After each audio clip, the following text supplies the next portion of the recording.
A girl finds an abandoned bus in the forest.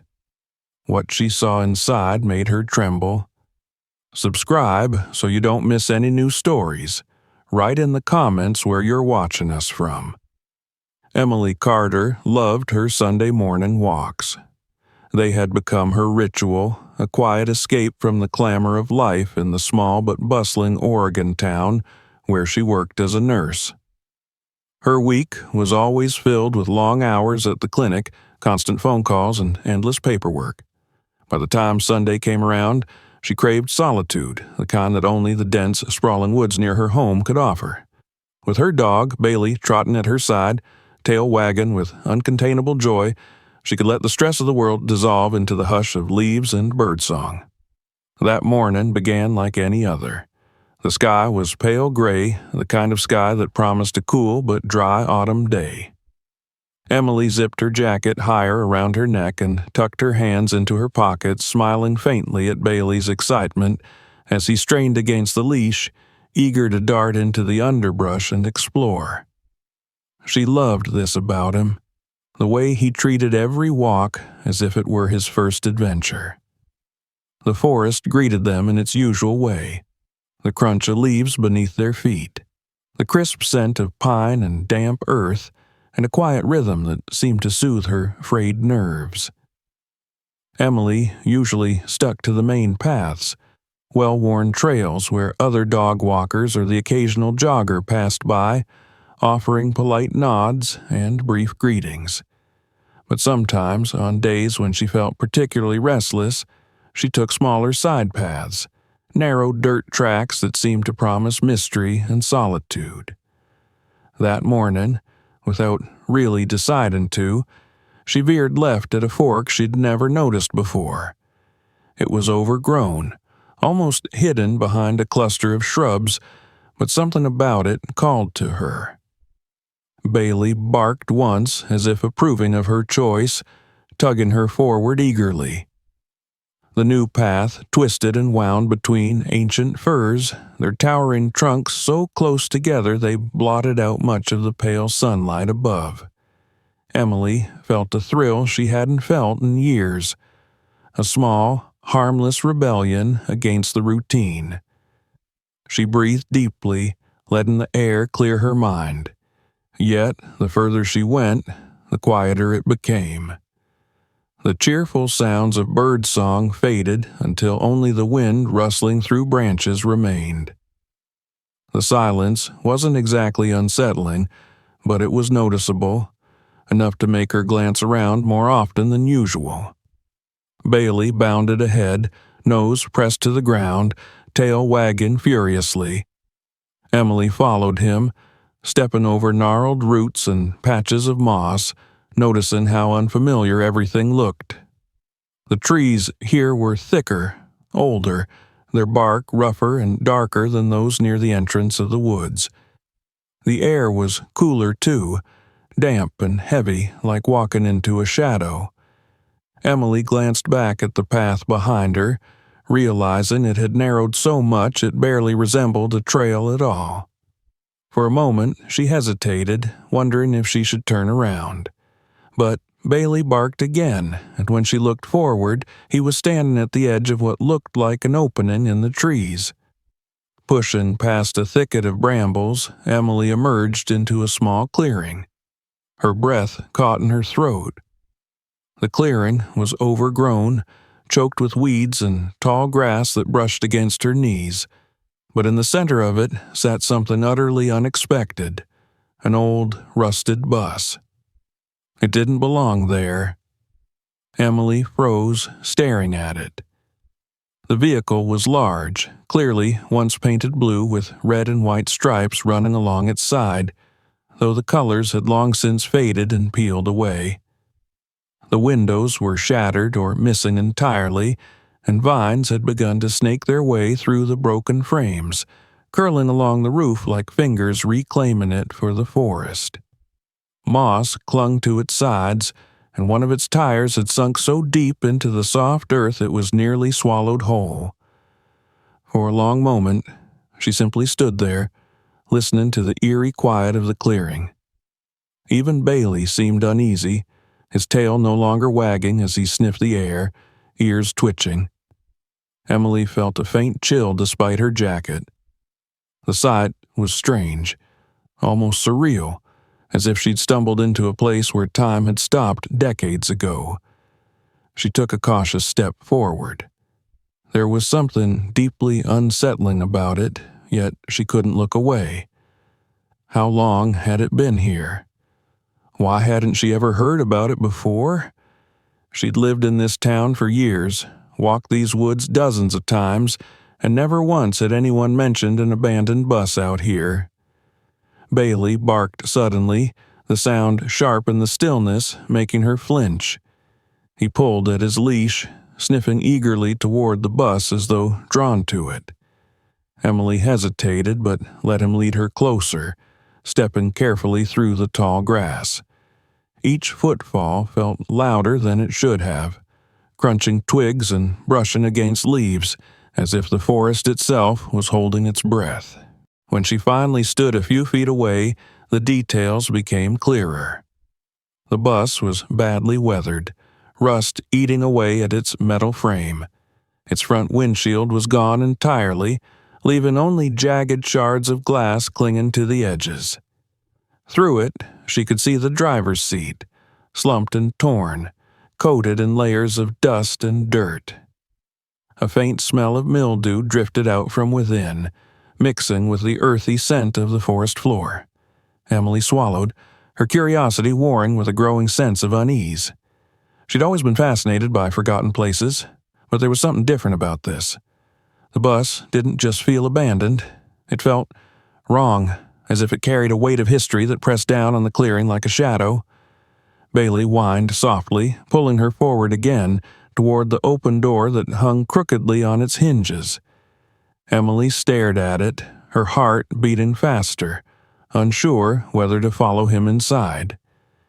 She glanced back the way she had come, realizing with a jolt that she could no longer see the path at all. The forest seemed to have closed in around her, swallowing the trail entirely. For a moment, she considered turning around immediately, retracing her steps as best she could and pretending she'd never seen this place. But her gaze returned to the bus, its silent, looming shape against the tangled greenery, and something in her refused to leave. It was as if it was waiting for her. Emily tightened her grip on Bailey's leash and stepped closer, her breath shallow in the cool morning air. Emily hesitated at the threshold, staring into the yawning darkness that swallowed the interior of the bus. The doorway tilted slightly to one side, the rusted hinges creaking faintly in the breeze, and every instinct told her she shouldn't be here. Yet curiosity rooted her to the spot. She felt the leash tug gently in her hand.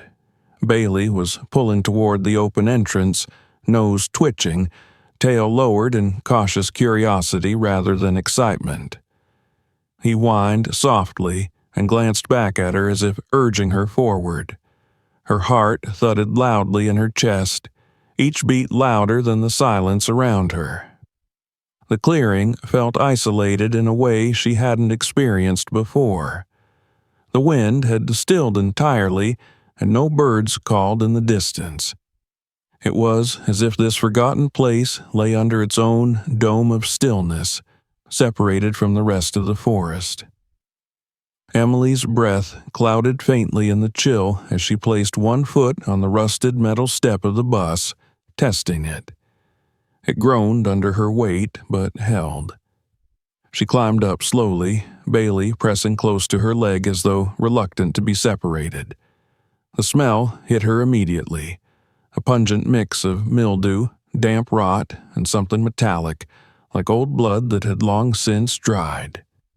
She wrinkled her nose and forced herself to push forward. Light streamed dimly through shattered windows, scattering across the floor in broken shapes, but the shadows clung thick in the corners, hiding details she could only half make out. Her eyes adjusted, and the interior of the bus began to take shape. The rows of seats were torn apart, foam and fabric spilling from them like exposed innards. Moss grew in patches along the floor where water had seeped in through the broken roof.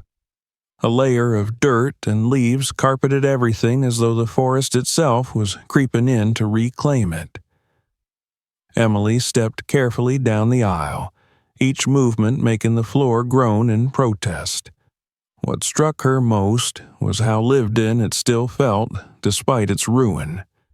Crumpled paper bags were wedged beneath seats, empty juice boxes, long dried and stiff, sitting in cup holders, as if whoever had been here had simply vanished mid-journey. She crouched beside one of the seats and reached for a small, faded backpack lying in the aisle. The fabric was stiff with age, covered in grime. She pulled it open hesitantly and found a few scraps of paper inside, a child's handwriting scrawled across lined sheets. She couldn't read all the words through the smudges, but what she could see was mundane. Field trip today. Can't wait. It felt disturbingly normal, a glimpse into the everyday life of someone who never made it home. Her throat tightened, and she dropped the papers back into the bag, leaving it where it lay. Bailey sniffed at another seat, pawing at something lodged underneath. Emily crouched again, pulling free a small plastic toy, an action figure, faded and missing one arm. She stared at it for a long moment before setting it gently back down. Toward the back of the bus, something caught her eye. A glint of metal peeking out from beneath a collapsed seat drew her closer. Kneeling, she pushed aside a tangle of vines and pried it free. An old compass. Its glass face was cracked and the needle wobbled uselessly in place, spinning without direction. She turned it over in her hand, noticing faint initials etched into the back, R.J. She didn't know why, but the letters made her uneasy. As she stood, her gaze drifted toward the floor near the driver's seat. Half buried in a layer of dirt and leaves was something else, an old key, its brass dulled to a dark brown. Attached to it was a small metal tag, and when she rubbed the grime away with her thumb, her stomach dropped. The date engraved on it read October 18th, 2003. Her birthday. Emily's breath caught in her throat. It didn't make sense. It couldn't make sense. She stared at the tag, her fingers trembling slightly as she turned it over again and again, hoping she'd misread it, that the numbers were different, but no, they were unmistakable. She felt Bailey press closer against her leg, letting out a low whine that echoed in the unnatural quiet. A prickle ran down her spine. The air in the bus felt heavier now, pressing in on her as if the walls themselves were leaning closer. She forced herself to take a step back, clutching the key tightly in her hand. Her pulse thundered in her ears, and she suddenly became acutely aware of how alone she was, deep in the woods, far from anyone who could hear her if she screamed. She turned sharply toward the nearest window, needing air, needing light. Outside, the clearing looked unchanged, perfectly still, bathed in pale daylight. Yet somehow it felt different now, ominous, as though stepping into the bus had shifted something subtle but real. Emily raised her phone with shaking hands and snapped a few photos of the interior, the rows of decaying seats, the backpacks, the scattered debris. Then she stepped outside quickly, gulping down the crisp air as if she had been holding her breath for too long. She walked a slow circle around the bus, needing to see it from all sides. The rear was worse than the front. The back door was warped and rusted shut, its paint almost entirely stripped away by time and weather. Thick ivy wrapped itself around the bumper like chains. On the ground nearby, half hidden under a mat of leaves, she spotted a cluster of old shoe prints, so faint they looked fossilized, pressed into hardened mud from years past. They trailed off towards the tree line and disappeared. Emily knelt beside them, brushing at the ground with her fingers. They were small, children's footprints. Her heart clenched.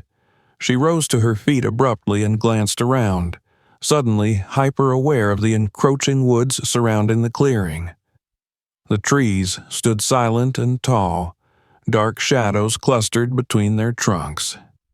Bailey growled softly, ears perked towards the tree line as if he'd heard something she hadn't. Emily swallowed hard, gripping his leash tighter. Her gaze fell back to the bus. It loomed there in silence, a monument to something long forgotten, its broken windows staring blankly outward like empty eyes. The key felt heavy in her pocket, its engraved date burning in her thoughts. She didn't understand why it unsettled her so deeply, but it did. Slowly, she stepped backward toward the tree line. She had seen enough for one day, more than enough. As she turned and pushed her way back through the overgrowth, she could feel it behind her still, standing silent and immovable, watching her leave. Emily didn't stop walking until the familiar main trail came back into view. Only then did she let out the breath she hadn't realized she'd been holding. She glanced down at Bailey, who was sticking close to her side, tail low and ears flicking nervously. For once, he wasn't pulling ahead or darting off the path. That evening, after returning home, Emily sat at her kitchen table with the key laid out in front of her. Her laptop glowed in the dim light as she typed into the search bar. Abandoned bus in woods near Ashford, Oregon. The results loaded slowly, each headline making her pulse quicken. Missing school bus, 2003, 15 children and 1 teacher vanish. Search called off after months. Unsolved case haunts a small town. Emily stared at the screen, her hand frozen on the mouse. The photos in the articles were grainy, but unmistakable. The bus was the same, down to the faded stripes along its side, and the date engraved on that key matched the day it vanished. She sat back in her chair, heart pounding. It wasn't just an old vehicle left to rust in the woods. It was the bus, the one that disappeared 20 years ago, and somehow she had stumbled right onto it. Emily barely slept that night. Even after she shut down her laptop and turned off the lights, her mind wouldn't stop spinning. She lay in bed, staring at the ceiling, her thoughts looping back to the rusted bus in the woods, the key she'd found, and the grainy headlines that seemed ripped from some long-forgotten nightmare. 15 children and 1 teacher missing. No bodies, no answers. A search abandoned years ago. The key sat on her nightstand, its dull brass catching the glow from the street lamp outside her window, as if daring her to pick it up and demand an explanation. The engraving haunted her. October 18th, 2003. Her own birthday, the exact date the bus vanished. It couldn't be coincidence, could it? By morning, her exhaustion had settled into a dull, restless determination. She sat at the kitchen table, nursing a cup of coffee she barely tasted, while Bailey lay curled at her feet, snoring softly. The sunlight filtering through the blinds felt thin and cold, as if even the day itself refused to warm her. She opened her laptop again, unable to help herself, and resumed searching. The internet was a rabbit hole of dead ends, outdated links, and snippets of local lore. There were archived articles from small-town newspapers, their headlines stark and blunt. Ashford community in shock as bus disappears. Search teams comb woods for 7th day. Officials call off rescue effort. She clicked one after another, absorbing details like pieces of a puzzle she didn't yet know how to solve. The bus had been carrying a group of elementary school students on a field trip to a science museum in the neighboring county. Witnesses saw it leave the school in the morning, but it never arrived at its destination. When it failed to show up, authorities launched a massive search effort, focusing on roads, rivers, and eventually the woods near Ashford. For months, volunteers and law enforcement scoured the area. Helicopters flew overhead. Dogs combed trails. Nothing. Not a scrap of evidence. It was as if the bus had simply vanished into thin air. As she read, Emily felt a cold, creeping unease in her chest. There were photos of the children, faded class portraits with smiling faces and missing baby teeth. Their names were listed beneath: Rachel, Aaron, Sophie, Tyler, 15 of them, frozen in time. The teacher's name was Mark Jennings, 34 years old, described as kind and patient by his colleagues. And then there was the one photo that made her stop scrolling entirely. A wide shot of the missing bus, taken weeks before the disappearance. It was unmistakable, even pristine and bright, with its blue paint and red and white stripes unblemished by rust or moss. Seeing it like that, alive and whole, sent a shiver down her spine. But what struck her most were the forums she stumbled upon next. They weren't news sites or official records. They were message boards run by locals and amateur sleuths who had never let the case go. Threads titled Ashford Bus Mystery stretched back over a decade, filled with speculation and rumors. Some claimed the bus had been driven into a hidden ravine or sinkhole. Others spun wild theories about cults or government cover-ups. A few mentioned the woods themselves, calling them cursed, describing compasses spinning aimlessly and eerie sounds that drove hunters away. One post in particular made her pause.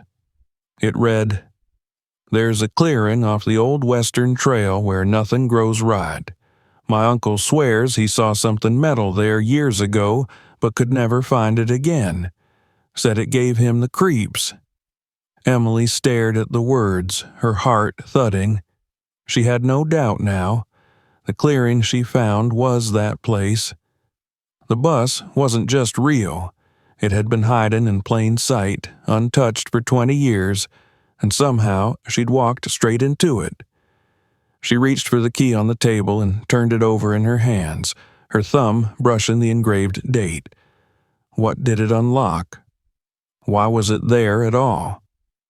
More unsettlingly, why had it felt so personal, so tethered to her?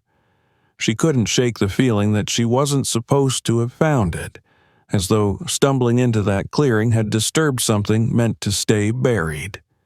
Her phone buzzed, startling her. It was a text from her friend Jason, a reporter at the local paper. He often covered community events and small-town scandals. Nothing like this. She hesitated for a moment, then typed out a message. "Do you remember the school bus case from 2003? He replied almost instantly. "Yeah, why?" Emily stared at the blinking cursor before typing again. "I think I found it." Jason's response was immediate. "What do you mean, found it? You can't be serious." "I am," she typed, fingers trembling slightly. "I was hiking yesterday, and I came across an old bus in the woods. It matches the photos. I even found stuff inside, backpacks, papers, there's no doubt." After a pause long enough to make her doubt if he'd even answer, his reply came through. "Show me." By mid-afternoon, Emily sat at her desk, poring over old scanned newspapers she'd found through the library's online archives. She printed out several clippings, maps of the search area, lists of volunteers, even statements from parents. The words blurred as she imagined what those families had endured. Years of waiting, of unanswered questions, of finally being told the investigation was closed. Her hands trembled slightly as she pinned the articles to a corkboard above her desk, arranging them into some semblance of order. She wasn't sure why she did it. Maybe she needed to see it all laid out to convince herself this was real. that she hadn't dreamed it up in some foggy corner of her imagination. Outside, the sky dimmed early, heavy clouds rolling in from the west. The air thickened with the smell of impending rain. Emily sat back, rubbing her temples. Every detail she uncovered only deepened her sense of dread. She knew what she had to do. She had to go back. The thought terrified her, but it felt inevitable. One visit hadn't been enough. She'd left in a haze of fear, but there was more to that place, more to uncover. She told herself it was just curiosity, or a sense of responsibility. Maybe, if she documented it properly, maybe, if she gave the police undeniable proof, the families of those children could finally have answers. She didn't even notice when Bailey padded into the room and rested his chin on her knee, looking up at her with his dark, earnest eyes. She stroked his head absently, her gaze fixed on the key lying beside her keyboard. Its cold weight seemed to anchor her thoughts, pulling her forward toward something she wasn't sure she wanted to face, but couldn't ignore. That night, as rain tapped softly against her windows and the wind whispered through the trees outside, Emily made her decision. She packed a small backpack with a flashlight, gloves, and her phone charger. The bus was waiting. Whatever lay hidden in that shadowed clearing wasn't done with her yet, and she knew she wouldn't sleep until she went back. She set her alarm for dawn. The rain had stopped by the time Emily woke. Her alarm buzzed insistently in the gray hush of early dawn, and she rolled out of bed with a heaviness that came not from sleep, but from anticipation. The world outside her window was still damp and glistening from the night's storm, the air so clear it almost shimmered. She dressed quietly, pulling on a heavier jacket this time, lacing her boots with deliberate care. The packed backpack sat waiting by the door, exactly where she had left it the night before. Bailey paced near her feet, tail wagging faintly, sensing something different in her movements, some unusual gravity to the morning's ritual. The drive to the trailhead was silent but steady, the winding road lined with dark, rain-darkened pines. The clouds hung low, but the sun was beginning to push through in faint streaks, painting the forest edges in pale light. Emily gripped the steering wheel tightly, her thoughts fixed on the bus, and the images of rusted seats and forgotten toys burned into her mind. Every mile she drove only strengthened the strange pull she felt toward that clearing. When she arrived, the parking lot was empty. That wasn't unusual for this early on a weekday morning, but it heightened the sense of isolation threading through her. She slung her backpack over her shoulders, clipped Bailey's leash, and started down the trail, her boots crunching on the damp earth. The woods were hushed in the aftermath of the rain, drops still clinging to needles and leaves, falling in soft, irregular rhythms from branches high above. At first, everything felt almost peaceful. The familiar parts of the trail soothed her nerves, grounding her in the ordinary sights of ferns, mossy trunks, and the occasional flicker of movement from a distant bird. But as she approached the point where she had veered off before, her pulse quickened. The narrow side path was still there, half concealed by brush. Pushing through it again felt different this time. No spontaneous whim, no idle wandering. Now she moved with purpose. The forest closed in quickly as she followed the faint, overgrown track. Bailey stayed closer than usual, ears twitching as if he too sensed the quiet unnaturalness of this deeper stretch of woods. Emily's flashlight hung from her hand even in daylight. She felt better knowing she had it ready. The further she went, the darker the canopy became, until even the morning sun barely filtered through, turning the world to muted green shadows. Finally, the undergrowth thinned, and the clearing opened before her. There it was. The bus loomed just as it had before, silent and rusting, its faded stripes dull in the pale light. Nothing had changed, yet Emily felt the same sharp rush of unease she'd felt the first time. The clearing still carried that unnatural stillness, like an airless bubble sealed away from the rest of the forest. She tightened her grip on Bailey's leash and stepped forward. Approaching the bus felt like stepping into a memory she hadn't lived but couldn't forget. The broken windows gaped like empty sockets, vines curling tighter through their frames. The door still sagged open, and the interior was as dark as a cave. Emily hesitated at the entrance, then drew in a steadying breath and climbed inside, Bailey pressing close at her side. The air was colder within, heavy with the same mildew and decay. Dust swirled in the faint beams of sunlight slipping through the shattered windows. She switched on her flashlight, its beam cutting through the gloom, illuminating the rows of ruined seats, the scattered detritus of abandoned lives. This time, she forced herself to look more closely. She crouched near the backpack she had seen before, carefully brushing away layers of dirt and mold. Inside one, she found crumpled worksheets, their ink smudged but faintly legible. Arithmetic problems, a doodle of a sun in one corner. In another, there was a water bottle, still sealed but clouded with age. Every object she touched felt heavy with the presence of its absent owner. Bailey barked once, startling her. His gaze was fixed on something farther back, toward the rear of the bus. Emily followed, her flashlight beam sweeping across torn upholstery and broken flooring until it landed on what he'd found. A small metal box tucked under a partially collapsed seat. She knelt and pulled it free, her gloves scraping against the rusted edges. The box was dented and spotted with corrosion, but its latch gave way with minimal effort. Inside were photographs, yellowed and curling at the edges. They showed children smiling at school desks, lining up for recess, posing with friends. Emily flipped through them slowly, her stomach twisting tighter with each face. Then she froze. One photo showed a group of children standing in front of the very bus she was inside now, freshly painted and whole. But what stopped her cold was the writing on the back of one of the photos. "See you soon, Emily." Her breath hitched.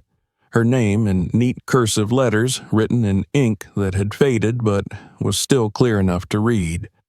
Her fingers trembled as she held it, and for a long moment she couldn't move, couldn't think.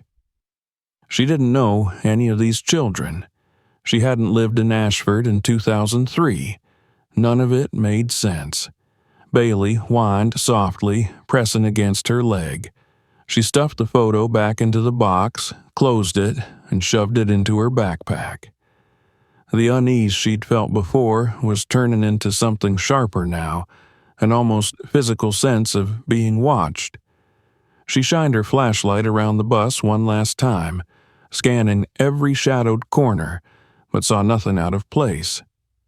Yet, the silence pressed against her eardrums until it almost rang.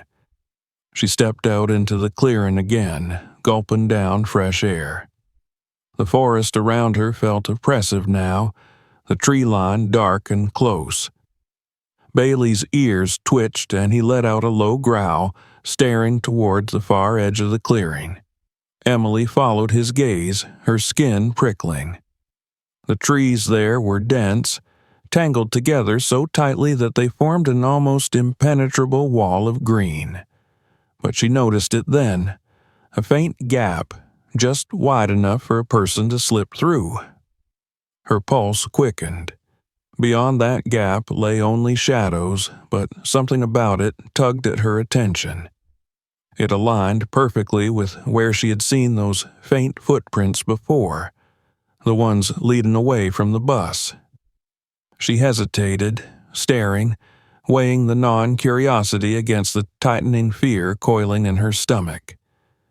Bailey barked once, sharp and insistent, and the sound seemed to echo unnaturally in the stillness. Emily took a step toward the gap. The air grew cooler as she pushed through the thicket, branches scraping her jacket and snagging at her hair. On the other side, the forest opened slightly, revealing a faintly discernible trail leading deeper into the woods. It was narrow, almost hidden, but unmistakably a path worn by many footsteps long ago. Emily felt her throat dry. This wasn't random. Whatever happened here, this was where it led. She gripped Bailey's leash tightly and began to follow. The narrow trail swallowed Emily almost immediately. The gap she had pushed through sealed behind her with a curtain of branches and undergrowth, and for a fleeting moment she felt the irrational fear that if she turned back, she wouldn't find her way out again. The canopy overhead thickened, blotting out much of the already muted daylight, and the air was damp and cool, smelling faintly of wet earth and rotting leaves. Bailey pressed close to her leg, ears alert, his tail low, every step betraying his unease. Emily moved slowly, her flashlight in one hand, though it was still day, its beam cutting through the dimness like a thin blade. The path underfoot was barely visible, only slightly more compacted than the forest floor around it, and here and there she could see shallow impressions in the soil. Footprints. Most were smoothed over by time, but they ran parallel to the trail as though countless feet had trodden this way long ago, leading ever deeper into the woods. Each step Emily took felt heavier, the sense of being pulled forward stronger than any rational explanation she could offer herself. Her thoughts spun as she walked. The photo she'd found in the bus pulsed in her mind, her name written neatly on its back, tied inexplicably to children who had vanished 2 decades ago, long before she'd even moved to Ashford. She thought of the bus itself, sitting undisturbed all those years, and of the key she'd found beneath its rusting frame, its engraved date aligning precisely with her birthday. The coincidences stacked on top of each other until they no longer felt like coincidences at all. The further she went, the more she noticed signs that people had once been here. Bits of decayed fabric snagged on branches, rusted cans barely visible under moss, and here and there, trees with faint marks carved into their bark, simple lines and symbols whose meanings she couldn't guess. They weren't random scratches, they felt purposeful, though age had blurred their sharpness. After what felt like an hour of slow progress, the trail dipped downward, and Emily noticed a sound she hadn't heard in this part of the forest before, the faint rush of running water. It grew louder until she emerged at the edge of a shallow stream, its surface glinting dimly through the canopy above. A narrow, weathered bridge spanned it, its wooden planks sagging but intact. Moss grew thick on the handrails, and when she stepped onto it, the wood groaned under her weight. Bailey hesitated but followed, nails clicking softly against the slick boards. On the other side, the path widened slightly, more obvious now, as though whatever had been here had once been traveled frequently. Emily's flashlight beam swept ahead and froze on something pale against the dark ground, a scrap of cloth, dirty but still intact enough to reveal a faded cartoon character printed on it. It was the kind of design a child's shirt would bear. She crouched, staring at it, then carefully picked it up with gloved hands. It felt brittle, as if it might tear apart at the slightest pull, but it was unmistakably real. Her heart thudded faster. Someone had been here, and not just once. The path continued forward, curling upward along a low ridge. Bailey whined softly, pressing closer, and Emily soothed him absently, though her own nerves were fraying. Each step felt like peeling back another layer of something that had been deliberately hidden. At the top of the ridge, she paused and drew in a sharp breath. Ahead, through the trees, she could see a structure. It was distant enough to be obscured by the forest's dense weave, but unmistakably there. Angular lines breaking through the natural shapes of the woods. As she moved closer, it became clearer. It was a building. Or rather, what was left of one. The structure was low and sprawling, built of wood and stone, its roof sagging and partially caved in, its walls mottled with mold and decay. Windows gaped empty, frames splintered and warped by years of exposure. Nature had claimed much of it, ivy crawling over its sides, roots cracking through the floorboards visible even from outside. Emily stopped at the edge of the clearing that surrounded it, her pulse roaring in her ears. Bailey growled softly, his gaze fixed on the building. Emily crouched to steady him, her eyes scanning the area. The clearing bore faint signs of old use, what looked like the remnants of a fire pit, stones blackened and scattered, rusted metal scraps half buried in the soil, and even a few overturned benches that might once have served as seating. Emily stepped forward, her boots crunching on the leaf-strewn ground. The building loomed larger with each step, its doorway hanging crookedly, an empty void framed by splintered wood. She hesitated at its threshold, feeling again that inexplicable heaviness, like the air itself resisted her entry. Then she pushed inside. The interior was dim and smelled of damp wood and mold. Her flashlight beam cut across a wide room lined with what had once been rows of bunk beds. Most had collapsed into twisted heaps, their mattresses rotting in piles on the floor. The walls bore peeling paint, beneath which faint outlines of old posters could still be seen. Bright colors dulled and illegible from age. Emily's breath hitched as her beam passed over a small desk tucked against the far wall, a rusted metal frame supporting a surface scattered with papers and decayed notebooks. She approached cautiously, brushing away dirt and leaves. The papers were water-stained and crumbling, but one notebook caught her attention, its cover intact, its pages surprisingly legible inside. She opened it carefully, heart pounding. The handwriting was precise, steady, clearly that of an adult. The first few entries were mundane. Notes about schedules, meal plans, and the names of the children. Then they grew stranger. The entries became more erratic over time, letters slanting, words frantic. Something is wrong here. We've been hearing sounds at night. The bus is gone. I don't know what to tell them. Emily's stomach knotted.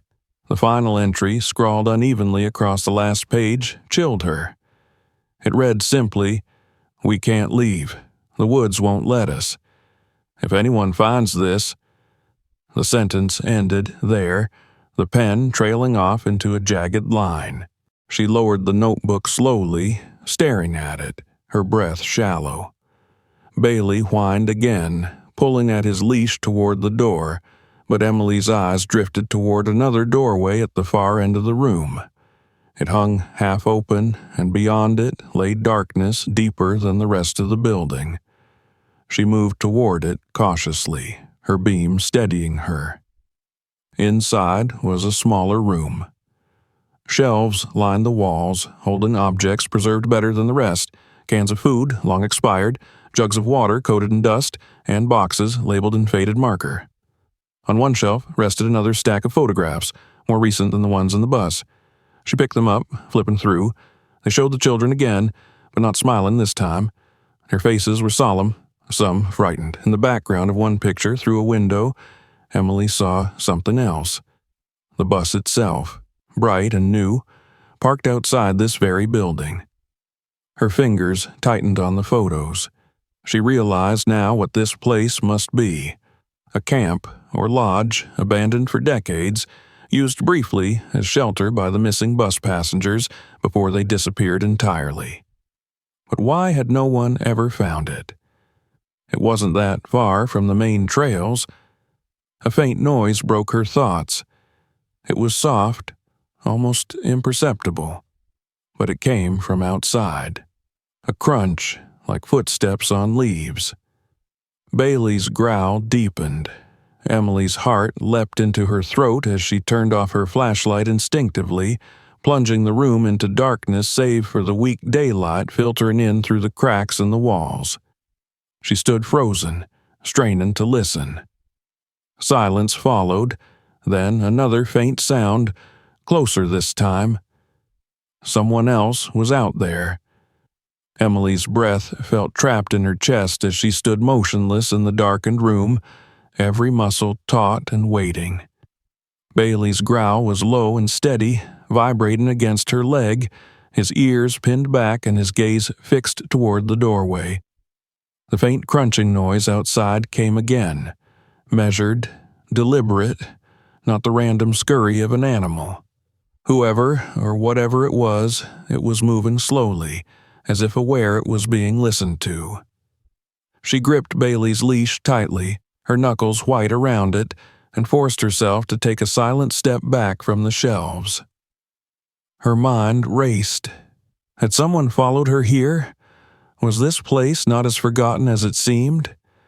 She glanced toward the windows of the lodge's main room, their glass long gone, leaving only jagged frames and open space. Beyond them, the forest stood still and watchful, a lattice of trunks and shadows. She saw nothing, but the sense of being observed clung to her skin like damp air. The sound came again, closer now just beyond the wall. Bailey lunged forward once, and Emily barely restrained him, her heart pounding so hard she felt lightheaded. For a fleeting second, she considered calling out, demanding to know who was there, but instinct told her to stay silent. Slowly, deliberately, she eased backward toward the doorway leading into the main room, her flashlight clutched tightly in her other hand but still switched off. She didn't want to announce her exact position with a beam of light cutting through the shadows. She reached the main room and pressed her back against the wall, straining to hear. The forest was quiet again. No crunching steps, no rustle of leaves. The only sound was Bailey's quickened breathing, matching her own. Emily forced herself to take a steadying breath and flipped her flashlight back on. The beam illuminated the room's decaying bunks, the collapsed mattresses, the litter of old papers and broken furniture. Nothing moved. Gathering her courage, she crossed the room to one of the gaping windows and peered outside, sweeping the beam across the clearing. The trees stood silent and dense, their branches heavy with moisture. No figure waited in the shadows. No eyes glinted back at her from the darkness. And yet, the oppressive feeling remained, a heaviness pressing down as though the woods themselves were aware of her presence and disapproved. Emily forced herself to move forward. If she froze, she'd never leave. The doorway at the far end of the lodge loomed, the one she had noticed earlier. It appeared to lead down a short corridor toward another section of the building. Bailey hesitated, ears flat, but she coaxed him forward gently, her voice barely above a whisper as she reassured him. She stepped into the hallway, her flashlight beam revealing more peeling walls and warped wooden floors. At the end of the hall stood a door, its paint chipped, hinges sagging. Emily reached out and pushed it open slowly, the hinges squealing faintly. The smell that hit her was different from the rest of the lodge.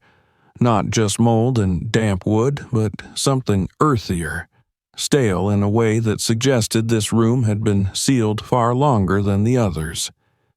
Inside was what appeared to be an office.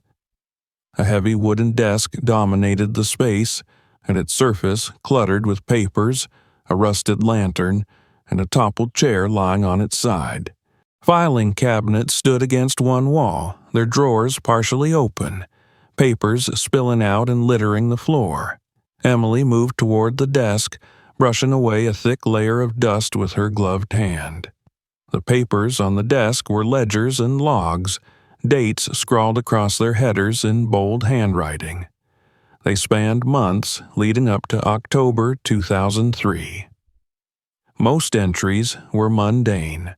Supply inventories, lists of staff names and shifts, but as Emily flipped through them, the handwriting changed, growing tighter, slanted, rushed. Notes began appearing in the margins, hurried and disjointed. Children restless. Keep them inside after dark. Sound outside again last night. Her stomach tightened as she reached the last dated entry. It was shorter than the rest, written in jagged strokes. We can't risk moving them tonight. Stay together. Pray morning comes. Emily set the ledger down slowly. Her flashlight beam drifted toward the corner of the room, where a dusty corkboard still clung to the wall. Pinned to it were more photographs, curling with age. Some showed the children again, sitting in rows on the lodge steps, their faces solemn but unharmed. Others showed crude maps drawn in pen, paths through the woods marked with arrows and notations, one circle drawn heavily in ink around an area labeled simply Bus. Beside the maps was a single sheet of lined paper with a list of names, 15 children, and at the bottom, the teacher's name, Mark Jennings. Each name had a check mark next to it, except 2. The unchecked names were faintly smudged, but she could still read them. One was Tyler Adams. The other was Sophie Lang. Emily's pulse quickened. Why hadn't they been checked off? She turned suddenly at a noise from behind her. A faint creak, wood shifting under weight. She swung her flashlight toward the doorway. Bailey barked once, sharp and explosive in the stillness. Emily's breath caught as the beam illuminated nothing but the empty hallway beyond. Yet she could have sworn she'd heard footsteps, slow and deliberate, moving away from the door. Her instincts screamed at her to leave. She grabbed her phone and snapped photos of the desk, the corkboard, the maps, and the list of names before backing toward the hall. Bailey's leash pulled taut in her hand as he strained toward the exit, whining now instead of growling. As she emerged into the main room again, she cast one last glance around. Her flashlight swept over the bunk beds, the scattered debris, and stopped on the far wall. For the first time, she noticed faint writing scrawled across the wood in thick, dark strokes. She moved closer, the beam steady on the words. It read, "The woods keep what they take." Her mouth went dry. The letters looked carved hastily, uneven and raw, as if scratched into the wood with something sharp in desperate haste. Beneath them was another smaller phrase, barely legible. "If you see the bus, turn back." Emily felt a chill climb her spine.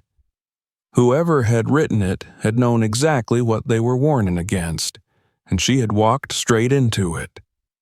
Suddenly, the oppressive silence of the clearing outside broke again with a sound. A snap, loud and clear like a branch breaking underfoot. Bailey barked wildly now, lunging toward the open window.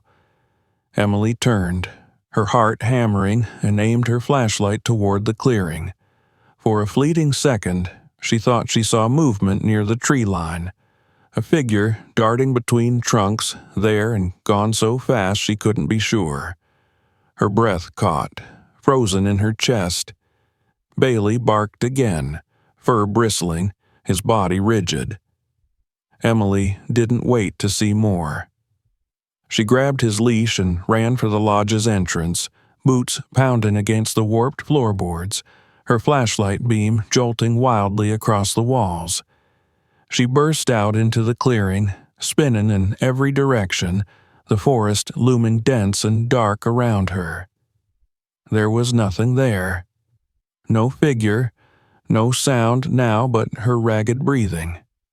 The trees stood silent again, but their stillness felt heavier than before, as if they were closing in, watching. Emily didn't care any more about caution or answers. Clutching Bailey's leash tight, she plunged back toward the narrow trail, her flashlight guiding her trembling steps, and didn't stop until the lodge and its clearing vanished behind her. Emily didn't stop moving until she was back on the familiar trail that led to her car. Her lungs burned from exertion, and every sound of snapping twigs or rustling leaves behind her set her nerves on edge. Bailey pulled hard at his leash, as if he too wanted to be anywhere but there, his pace frantic. When she finally reached the parking lot, she collapsed into the driver's seat, hands trembling on the steering wheel, heart still hammering. She sat there for a long while, staring blankly ahead, her mind replaying every moment inside the lodge, the writing on the wall, the photographs, the maps, and the unmistakable feeling that she had not been alone. When she finally turned the key in the ignition and drove away, her eyes darted to the rearview mirror repeatedly, half expecting to see something emerging from the woods behind her. But the road remained empty, and soon the trees gave way to the outskirts of town, then to streets lined with familiar houses that looked impossibly normal compared to the nightmare she'd just walked out of. At home, she locked the door immediately, pulling every curtain shut. Bailey paced near the window, whining softly until he eventually curled up beside her on the couch, as if unwilling to leave her side. Emily set her backpack on the table and emptied its contents: the photographs from the bus, the scrap of fabric she'd found, the dusty notebook from the lodge, and the pictures she'd taken with her phone. Spread out like that, they looked even more damning, pieces of a mystery that had been buried for decades. She picked up the notebook again, staring at the frantic handwriting of its final entries. The words replayed in her mind. "We can't leave. The woods won't let us." They didn't sound metaphorical anymore. Something about that place had been wrong in a way she couldn't define, but had felt deep in her bones. She remembered the sound of footsteps outside the lodge, the fleeting glimpse of movement near the tree line, and the oppressive silence that seemed to swallow all natural noise whenever she drew near the bus or the clearing. For hours, she sat at her kitchen table researching again, this time cross-referencing everything she'd uncovered.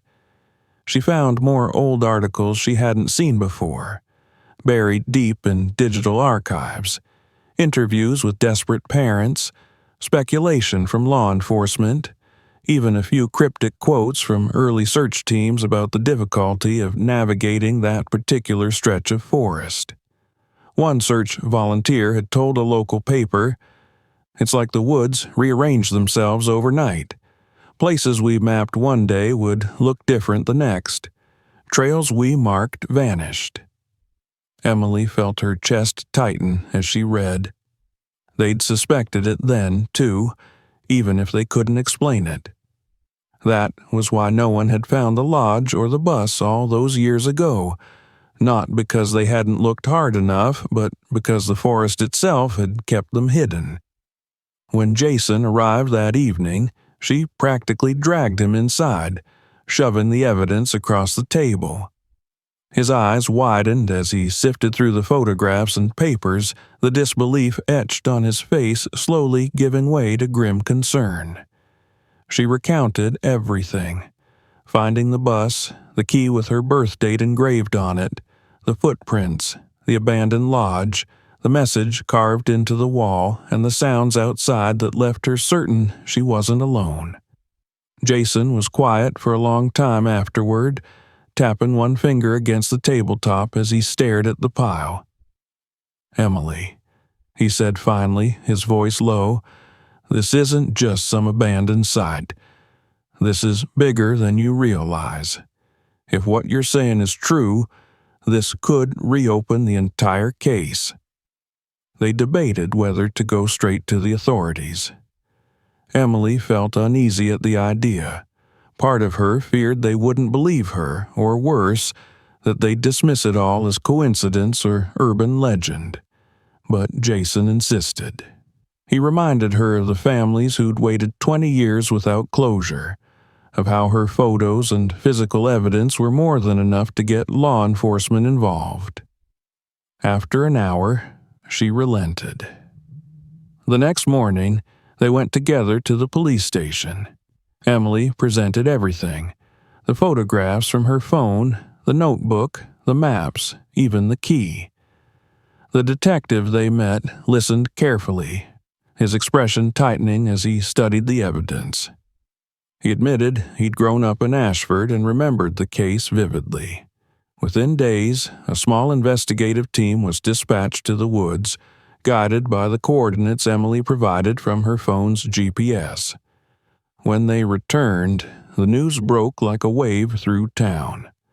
The bus had been found exactly where Emily described, hidden deep in an unmarked clearing beyond overgrown paths. Authorities confirmed the discovery publicly, showing images of the rusted vehicle that matched perfectly with the 20-year-old photos from the missing persons case file. The story spread quickly, igniting headlines. Ashford mystery reopened after 2 decades. Local woman uncovers site of missing bus. In the days that followed, search teams combed the area around the bus and the lodge. They uncovered remnants of old supplies, more personal items belonging to the children, and even a few skeletal remains partially buried beneath layers of soil and leaves near the lodge's perimeter. Though DNA testing would take time, investigators confirmed they believed these remains belonged to at least some of the missing passengers. The discovery sent shockwaves through the community. Families who had spent years without answers wept openly on the news, thanking Emily for coming forward. Yet, despite the relief her actions brought, the unease gnawed at her still. She couldn't stop thinking about the things that hadn't been explained, the untouched condition of certain items despite decades of exposure, the strange writing carved into the walls, and most of all, the sense of being watched. Jason visited often in the weeks that followed, urging her to rest, but Emily found herself drawn back to the case even after it was officially reopened. She pored over every update from investigators, each report confirming what she already knew. The bus had vanished for reasons no one could fully account for. There were no obvious roads leading to it, no plausible explanation for how it ended up so far into the woods without a trace of its path being found before. One evening, weeks after the discovery, she sat alone in her living room, scrolling through her phone. An article caught her eye, a short update buried beneath larger headlines. Investigators had uncovered a second set of footprints near the lodge, separate from those leading to or from the bus. They were faint but larger, adult-sized, and recent enough to be concerning. Emily's stomach dropped. She thought of the sound of footsteps outside the lodge, the glimpse of movement in the trees. Whoever it had been, they hadn't been part of the original tragedy. Someone else had been there, someone alive. She closed the article, her hands trembling. In her mind's eye, she saw again the carving on the wall. The woods keep what they take. She wondered if it was a warning or a simple statement of fact. Even as police cordoned off the area and patrols were increased, Emily couldn't shake the feeling that something about that forest wasn't done with her. At night, lying awake, she found herself thinking about the bus and the clearing, about how easily she had stumbled onto them after years of failed searches by others. She remembered the way the trees seemed to shift and close in, as if guiding her forward. She told herself she wouldn't go back. She meant it, truly. Yet sometimes when Bailey barked at nothing near the edge of her yard, or when she saw movement in the shadows just beyond the streetlight's reach, she wondered if perhaps the woods had chosen her for a reason. And late one evening, when she couldn't sleep, she opened her laptop and pulled up the maps again. Her eyes lingered on the area around the clearing, tracing the empty spaces marked with nothing but green, spaces that hadn't yet been searched. She shivered, closed the laptop, and turned off the light. But even in the dark, her mind didn't stop circling back to the same thought. If the woods could keep what they take, then what else was still out there waiting to be found? If you enjoyed this story, make sure to subscribe and turn on notifications so you don't miss the next one. Check out our other videos for more stories like this, and don't forget to share this video with your friends.